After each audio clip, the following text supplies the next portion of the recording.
source,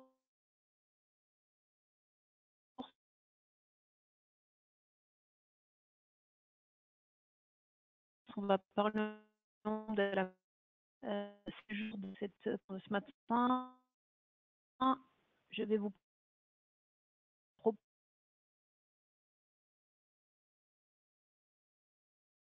proposer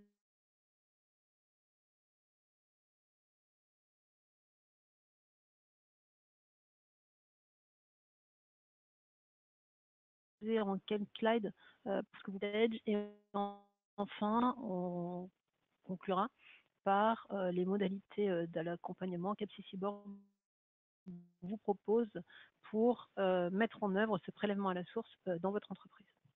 Alors AppSci Cyborg aujourd'hui, c'est 30 ans d'expertise. On a fêté nos 30 ans il y a presque 2 ans déjà.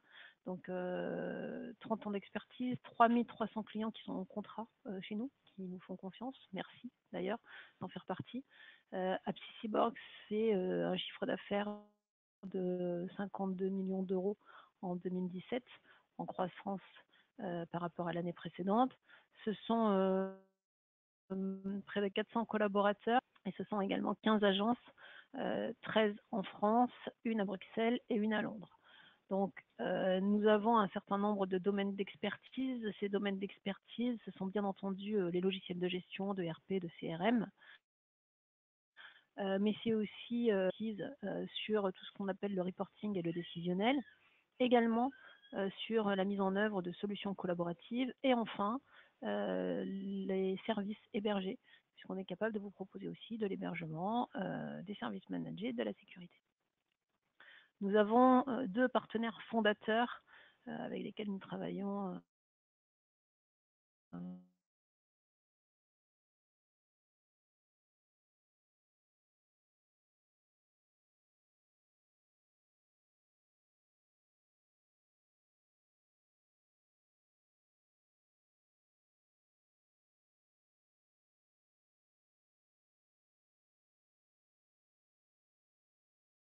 depuis très longtemps, et Micro s'en mettre d'élargir le spectre de ce que nous couvrons avec les partenaires traditionnels. Donc voilà, je ne vais pas tous les énumérer, mais vous savez que que nous pouvons également vous accompagner avec ces partenaires-là.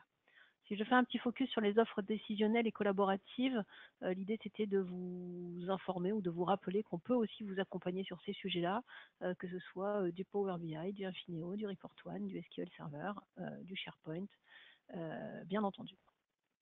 Et également une offre cloud qui nous permet de vous proposer des services managés et qui nous permet de vous accompagner dans la mise dans le cloud de vos solutions de gestion.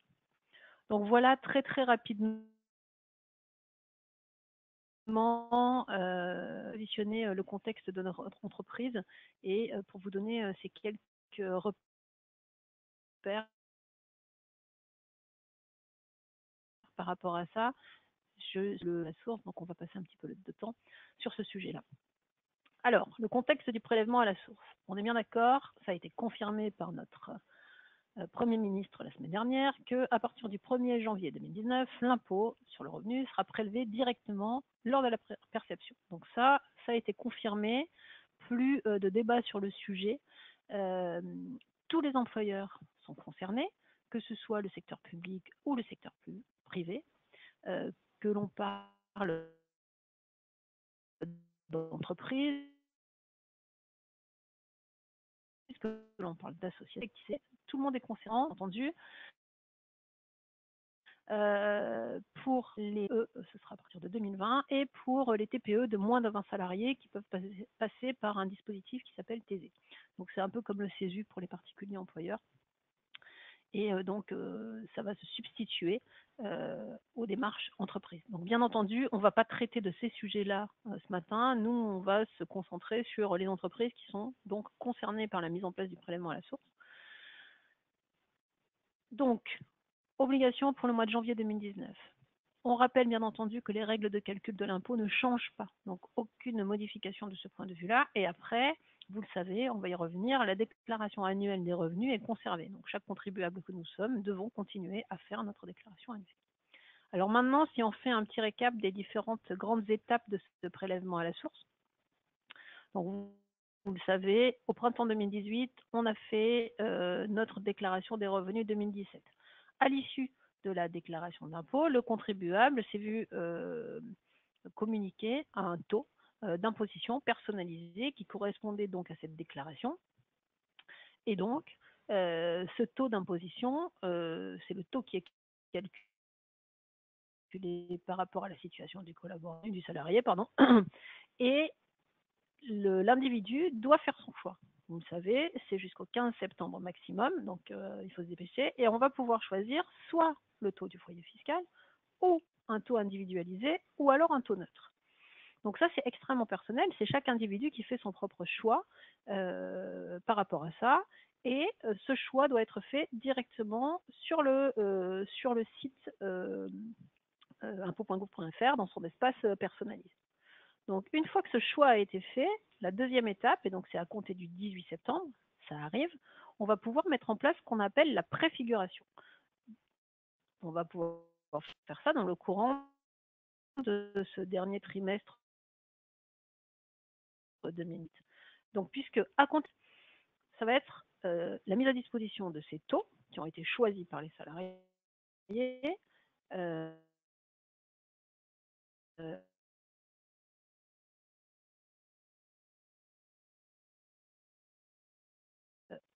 pour les entreprises. Et vous allez pouvoir les exploiter. C'est-à-dire que vous allez pouvoir importer ces comptes rendus métiers et du coup exploiter les taux qui auront été choisis par les salariés. Donc vous allez pouvoir du coup calculer le montant de l'impôt qui serait prélevé. On est bien d'accord que sur le dernier trimestre 2018, il s'agit d'une sensibilisation pour les collaborateurs. On parle donc de préfiguration, d'information. Il n'y aura aucun impact sur le net à payer du salarié. C'est une information. Pour ceux d'entre vous qui êtes assez vieux pour avoir connu l'euro, c'est un peu la même chose que ce qu'on a connu quand on est passé du franc à l'euro. C'est une information. Donc pour information, le montant de l'impôt sera de temps et ça sera bien déduit à partir du mois de janvier. Donc ça, c'est ce qu'on appelle la préfiguration. Ensuite, troisième étape, au mois de janvier 2019, donc là on est sur l'entrée en vigueur du prélèvement à la source. Ça veut dire qu'à partir de ce moment-là, il faudra non seulement mentionner le montant de l'impôt à déduire, mais il faudra aussi le déduire. C'est-à-dire que là, on aura bien une déduction du montant de cet impôt et il y aura un impact sur le net à payer. Alors attention, pour les entreprises qui sont encore en décalage fiscal de paye, il faut que ce soit mis en place, ce prélèvement à la source, sur les payes de décembre, puisque vous les payez en janvier. Donc du coup, il faudra que ce soit mis en œuvre sur cette période-là. Pour ceux d'entre vous qui vous êtes déjà manifestés auprès de nous, on a bien entendu anticipé et caler les plannings en conséquence. On reviendra sur ce sujet. Et enfin, la quatrième étape, c'est au printemps 2019, déclaration de revenus 2018. Donc tout le monde fait sa déclaration. À l'issue de cette déclaration, il y a un nouveau taux de prélèvement qui sera calculé par l'administration fiscale. Et ce taux de prélèvement, encore une fois, le contribuable fait son choix. Et du coup, ce taux sera transmis directement aux entreprises par l'administration fiscale et il commencera à être appliqué à partir du mois de septembre. Et ainsi de suite au niveau de la mécanique. Donc du coup, voilà pour cette mécanique. Maintenant, au niveau de l'entreprise, quel est le taux que vous allez appliquer sur les bulletins? Eh bien, vous allez appliquer les taux qui vous sont transmis par l'administration fiscale. Donc, on a vu que ces taux vous sont transmis par ce qu'on appelle des comptes rendus métiers. Ces comptes rendus métiers, donc c'est, on va dire, le message de réponse que vous allez avoir de l'administration fiscale en retour de vos DSN. Pour ceux d'entre vous qui n'êtes pas soumis à la pour ceux d'entre vous qui ne faites pas de DSN, vous allez utiliser ce qu'on appelle le passereau. Donc le passereau, c'est prélèvement à la source pour les revenus autres. Et concrètement, ce qui va se passer, c'est qu'à partir du moment, à partir du mois de septembre, on va dire du mois d'octobre, vous allez en fait faire un envoi à blanc à Net Entreprise, on va dire l'administration. Donc cet envoi à blanc, ça va être une mini DSN, on va dire, mais un envoi à blanc qui contiendra comment dire, les bénéficiaires pour lesquels vous souhaitez récupérer les taux.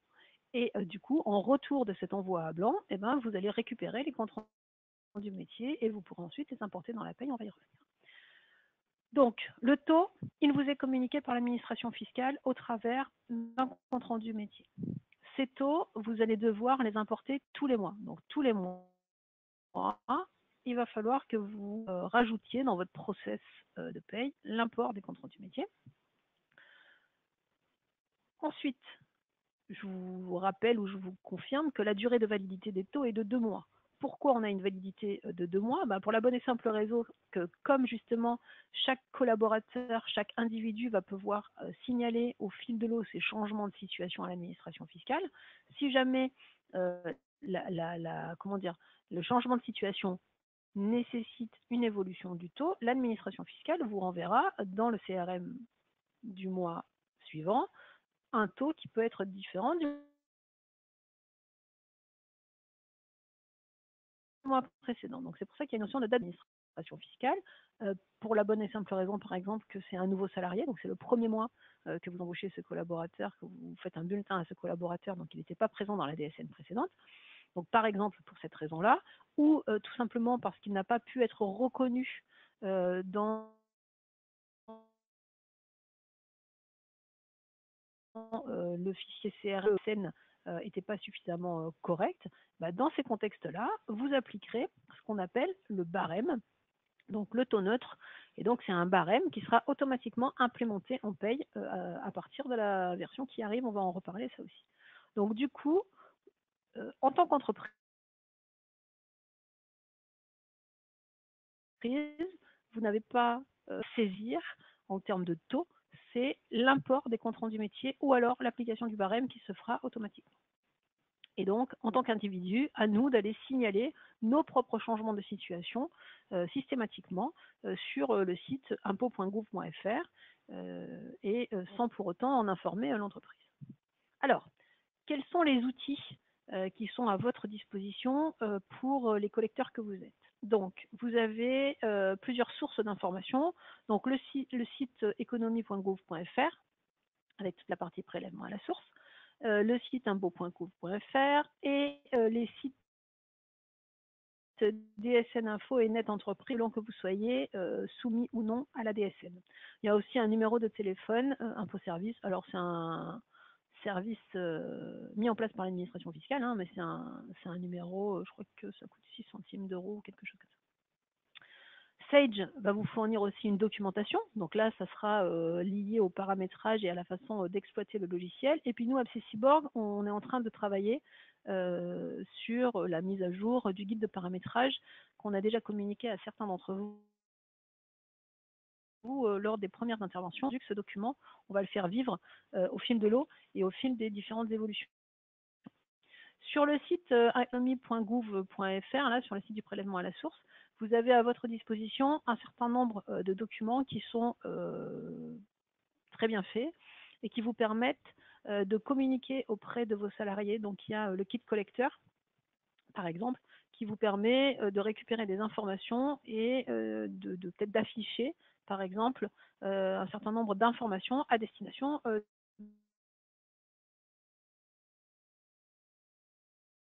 de vos collaborateurs. Le travail de l'entreprise, s'agissant du prélèvement à la source, va être de plusieurs ordres. Donc déjà, vous allez devoir récupérer et importer les taux d'imposition de vos collaborateurs, calculer et prélever l'impôt. Donc tout ça, on va le faire avec la paye. Ensuite, il va falloir que vous déclariez l'impôt. Donc ça, vous allez le faire au travers de la DSN. Il y a des nouveaux blocs qui sont prévus à cet effet. Et pour ceux d'entre vous qui sont donc hors DSN, à appréhender et à s'approprier. L'avantage de ceux qui maintenant connaissent la DSN, c'est que ce ne sont juste que quelques informations supplémentaires au niveau de la DSN. Et puis aussi, troisième point, c'est le reversement de l'impôt. Donc là, c'est un prélèvement CEPA. Vous pouvez d'ores et déjà signer le mandat que vous devez signer. Donc je vous ai mis le numéro de la fiche info DSN et dans le support, vous aurez le lien. Mais sinon, vous allez sur le site DSN Info et vous retrouvez toutes les informations justement pour pouvoir suivre la procédure procédure pour signer pour pouvoir être prélevé. Donc c'est la même, comment dire, la même fréquence, pardon, que celle à laquelle vous êtes soumise pour les cotisations URSSAF. Ce qui est important en fait de bien souligner et de bien identifier, c'est que l'administration fiscale reste le seul interlocuteur pour les contribuables. Et d'ailleurs, on a une petite illustration dans le schéma qui est ici, que j'ai récupéré d'ailleurs sur le site impôt.gouv.fr. J'ai simplement rajouté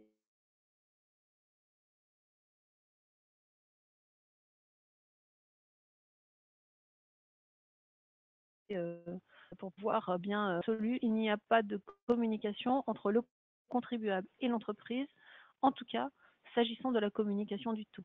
Il ne faut pas se leurrer, il y aura forcément des échanges, mais c'est pour cette raison que nous, chez Abscissiboard, on vous encourage à démarrer dès à présent, on va y revenir, pour pouvoir justement mettre en place cette préfiguration pour essayer, en toute comment dire, humilité, d'éduquer vos collaborateurs, ou en tout cas de communiquer et de les aider à mieux comprendre ce que ça va vouloir dire ce prélèvement à la source. Puisque donc, sinon, le contribuable, il fait sa déclaration d'impôt à l'administration fiscale, en retour avec son avis d'imposition, il reçoit son taux d'imposition.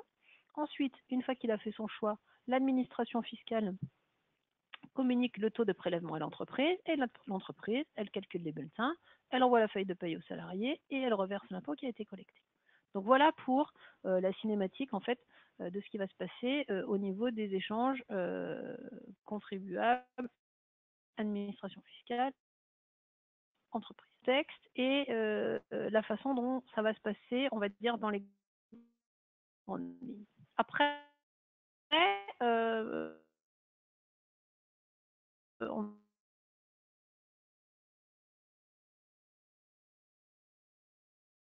va passer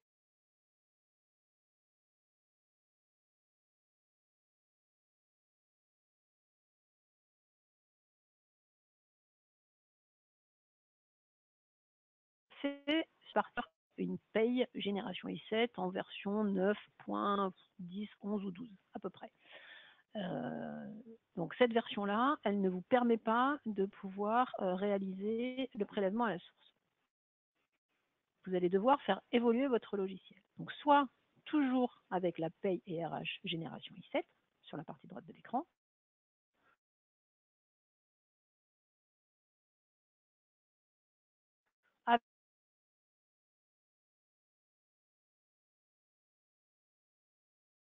avec l'option pack légal, quelle que soit la solution que vous allez choisir.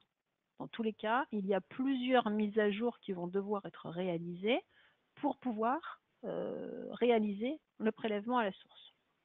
Il y a une première version qui a été mise à disposition au mois de mai, le 22 mai pour être précise, et cette version du mois de mai, elle permettait déjà d'être RGPD ready, donc c'est-à-dire qu'elle permettait de disposer d'un certain nombre de fonctions facilitatrices dans le cadre du RGPD, et elle permettait de réaliser un certain nombre de paramétrages dans le cadre du prélèvement à la source.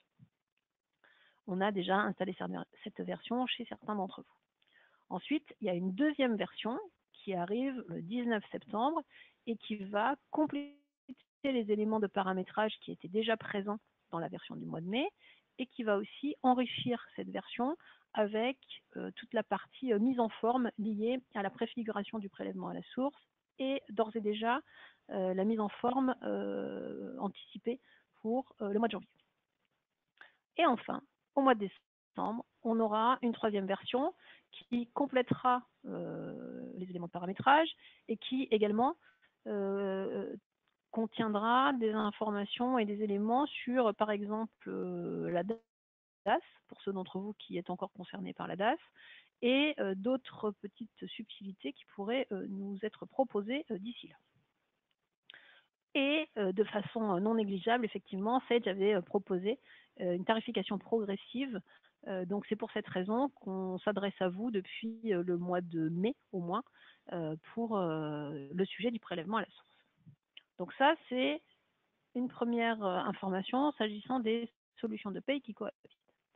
Ensuite, si on fait un focus maintenant sur SageSant Cloud Pay, donc ce qui est certain, c'est que tous les investissements futurs que Sage va réaliser les fera et les proposera plutôt dans SageSant Cloud Pay que dans la Pay Génération i7. C'est pour cette raison que nous, chez AppSyBorg, on vous encourage plutôt à évoluer vers SageSant Cloud Pay.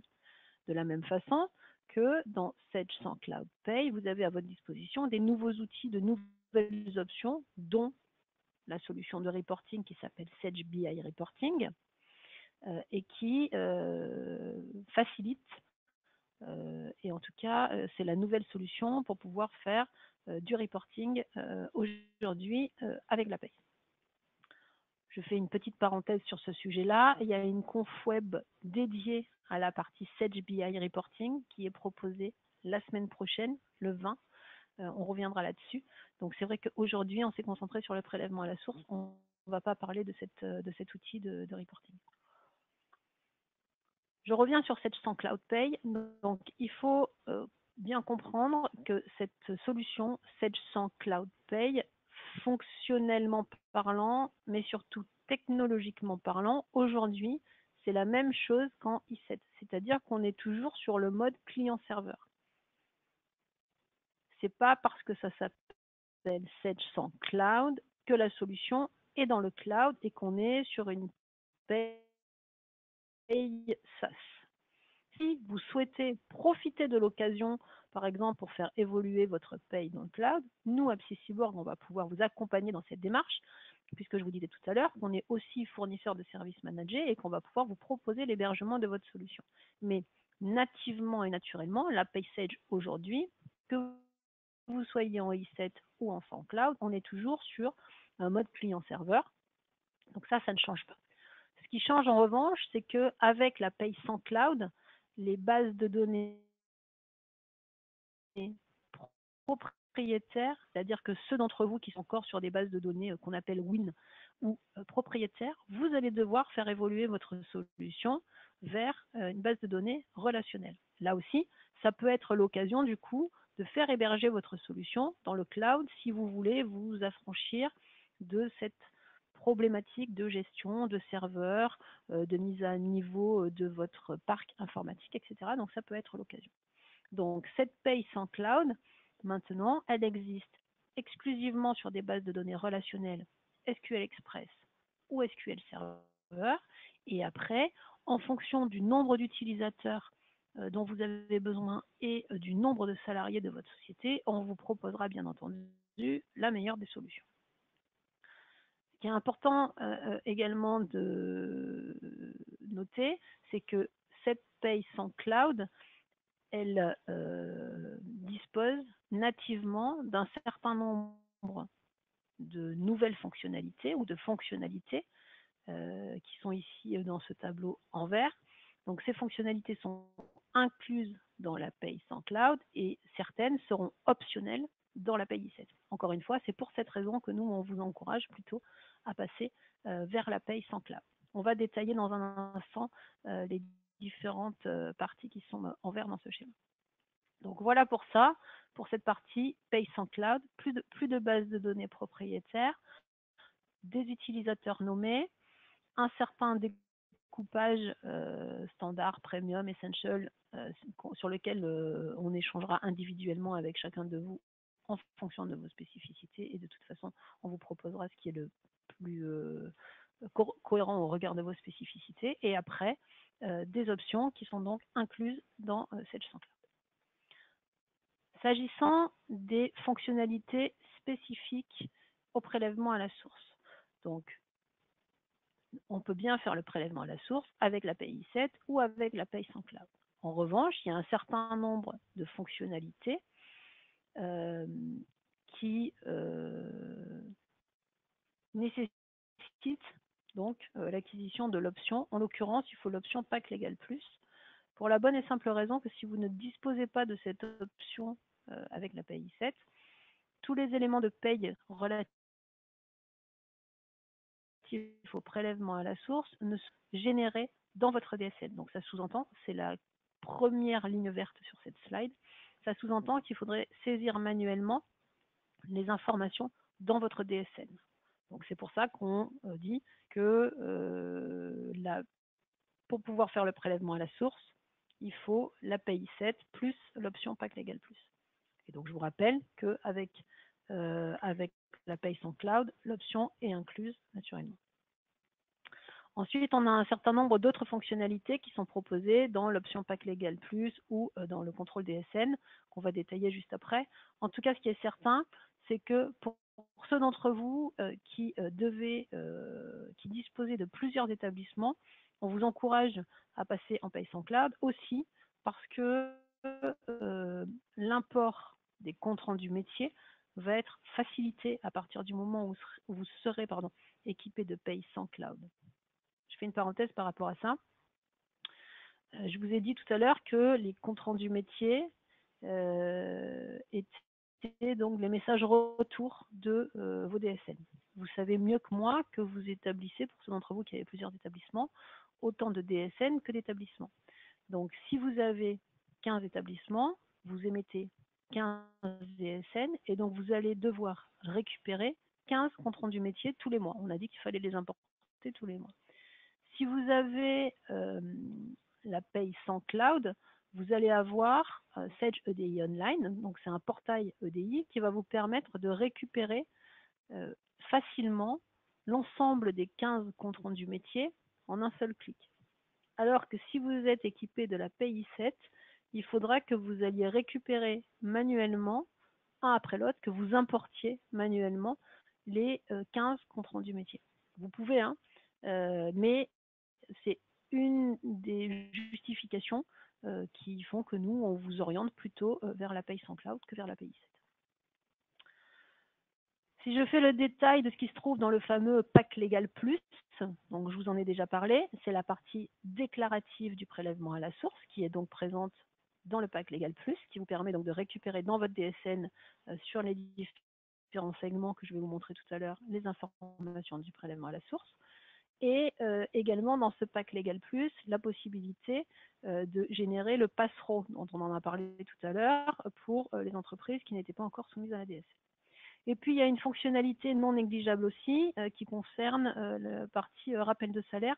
Vous savez que depuis le mois de janvier 2018, il convient d'appliquer, en fait, en cas de rappel de salaire pour un collaborateur qui serait parti, d'appliquer le taux qui correspond à la date à laquelle le collaborateur était sorti. Donc, jusqu'à présent, on ne savait pas faire ces manipulations-là. On sait le faire depuis la paye du mois de mai. Donc ça, c'est pour le pack légal plus. Ensuite, le détail de ce que vous avez dans le pack contrôle DSN+. Donc, cet outil vous permet surtout d'avoir des outils de contrôle. Donc, vous avez l'Intui DSN, que vous connaissez déjà pour certains d'entre vous. Et en plus, maintenant, on va avoir un outil qui va nous permettre de contrôler les éléments du prélèvement à la source, c'est-à-dire qu'on va pouvoir comparer d'un mois sur l'autre les éléments, enfin le taux par exemple, qui avait été utilisé collaborateur par collaborateur, avec potentiellement un petit message qui va nous permettre d'être alerté si jamais il fallait ensuite enquêter plus en amont. Donc voilà sur le périmètre fonctionnel, sur ce que Sage met à notre disposition.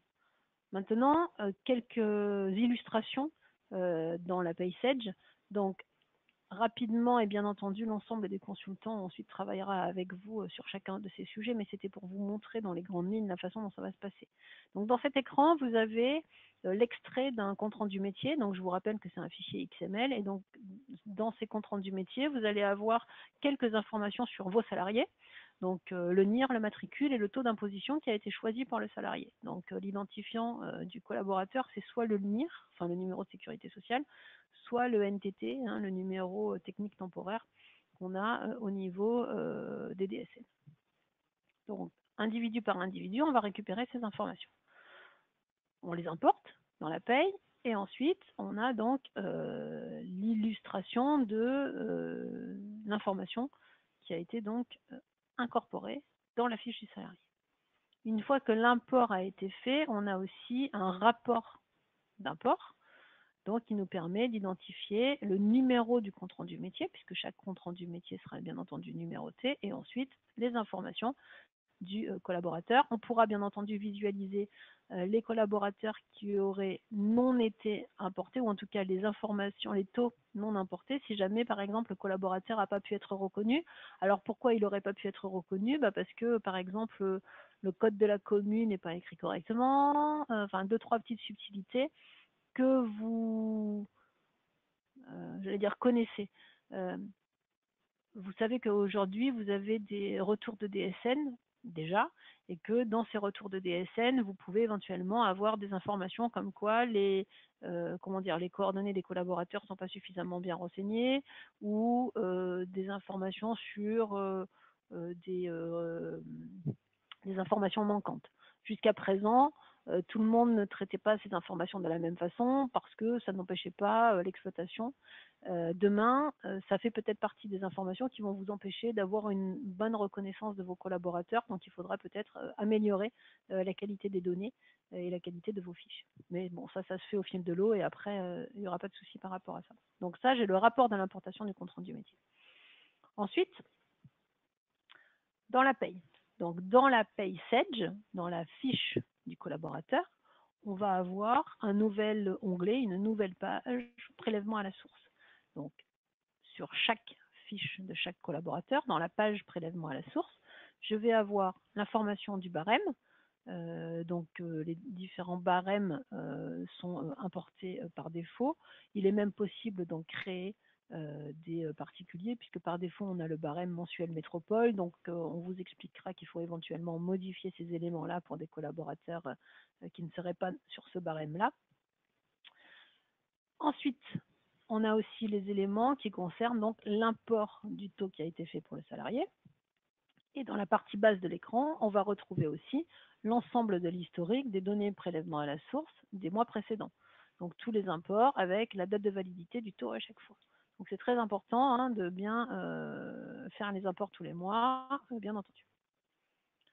En paye, on va calculer le bulletin. Donc on a un certain nombre d'éléments de paramétrage à récupérer. Alors on a 8 rubriques. On a combien? Une soixantaine de constantes. On a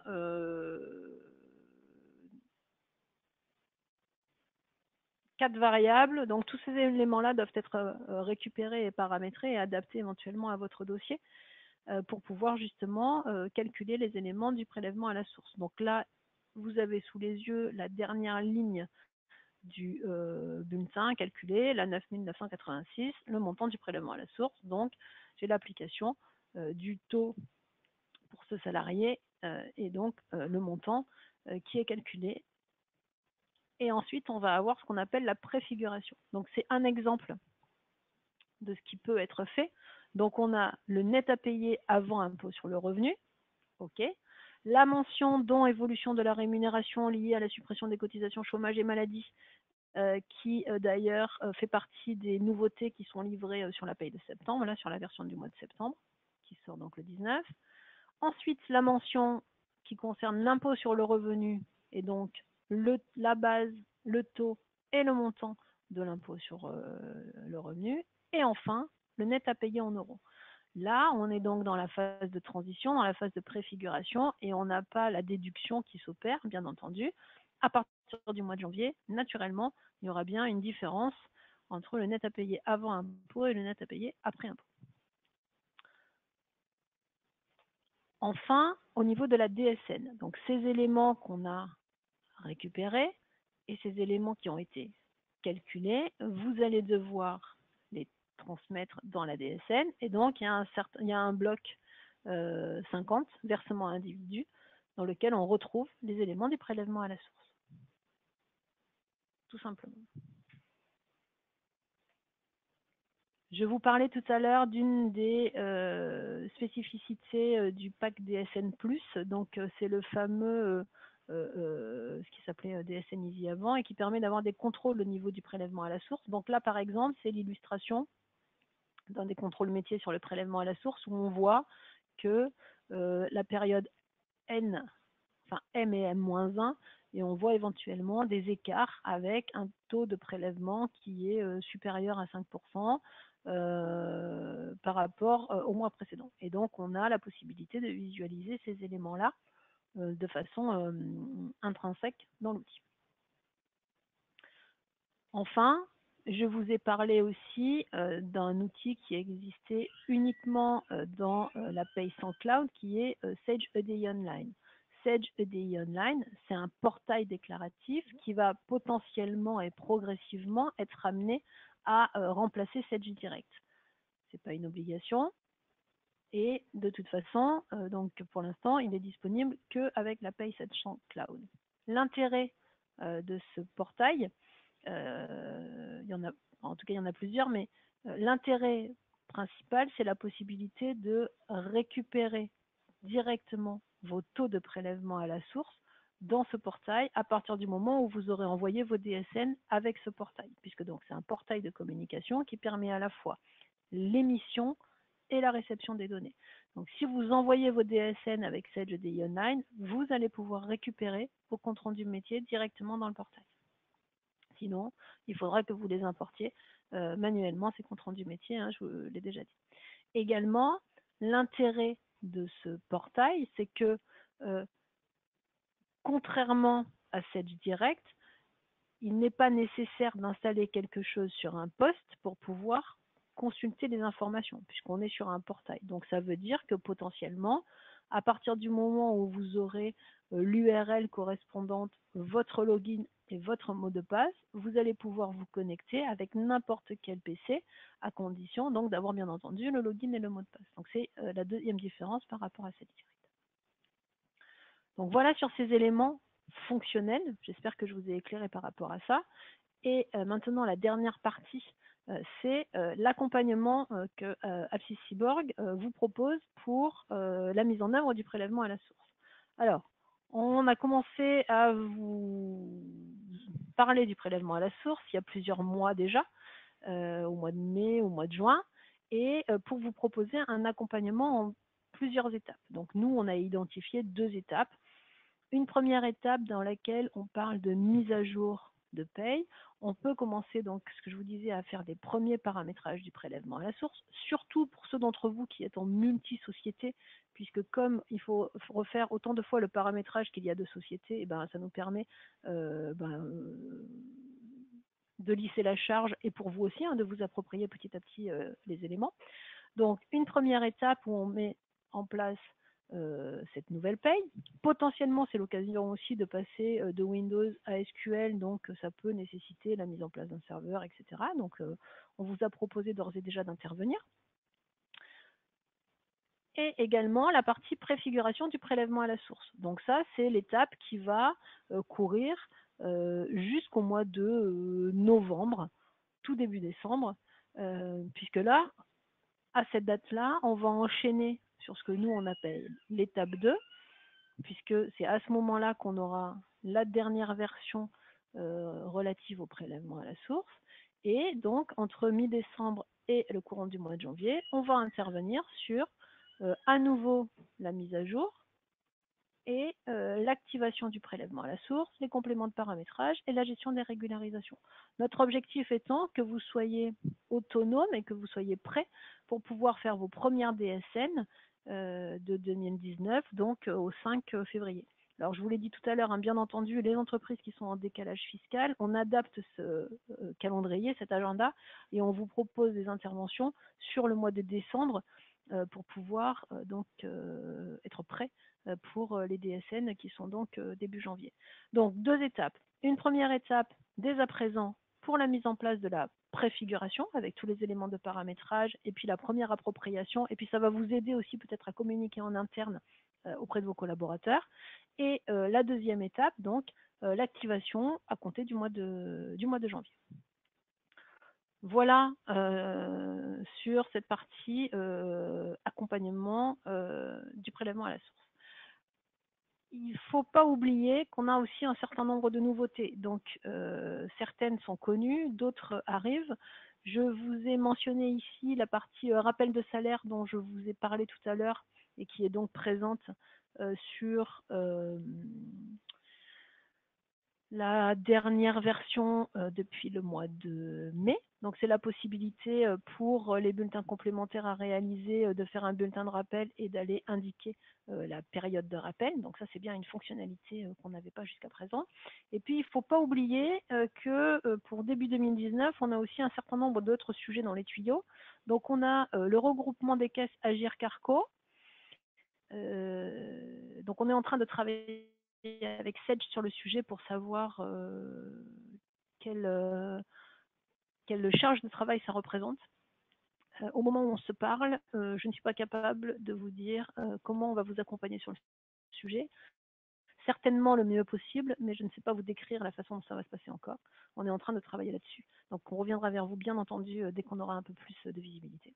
Vous savez aussi qu'on nous a annoncé la fin du CICE et potentiellement un nouveau CICE. Donc, mais ça, ce sont des données qui sont annuelles, donc on se dit qu'on a un peu de temps. Et puis, il y a tous les éléments égalité homme-femme et peut-être certainement d'autres choses. Sur la partie reporting, avec Sedge BI Reporting, on retrouve de nombreuses informations. Mais pour l'instant, on n'a pas plus de visibilité que ça sur ces sujets qui sont quand même importants, mais pour lesquels le prélèvement à la source, en fait, prend le dessus sur tous les autres sujets pour l'instant. Et pour autant, il faudra certainement qu'on aborde ces sujets-là pour janvier 2019. Donc voilà ce que je voulais vous dire par rapport à ces différents sujets. Je vous remercie par rapport à ça. On va passer dans un instant à la partie questions-réponses.